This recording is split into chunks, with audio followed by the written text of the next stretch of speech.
So can you summarize the whole conference for the children and for the world children?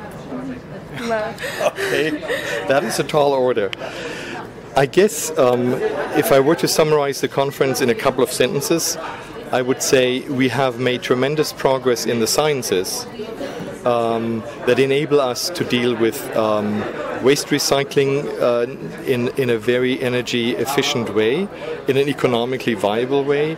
We've made progress in all other areas of sustainability, but the progress is happening mostly on the research and science front. It is not being implemented, except to some degree in Germany and in some of the Scandinavian countries, on a large popular basis. So trying to get people, find ways of getting people to buy into this, to understand the necessity to own it and to change their everyday behavior, that is the challenge.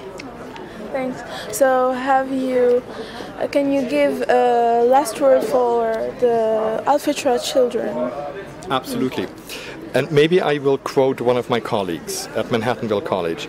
Her name is Sharon McClam. She's a professor of education, and she deals with high school children. And she assembled a group of students, graduate students actually, who were going to be teachers. And they were trying to think about how do we teach this in high schools and even in K-12 schools, elementary schools, in such a way that students begin to understand the importance. And as they were doing that, they became very discouraged because there were so many problems in the environment. Global warming, sustainability, emissions, everything we've been talking about.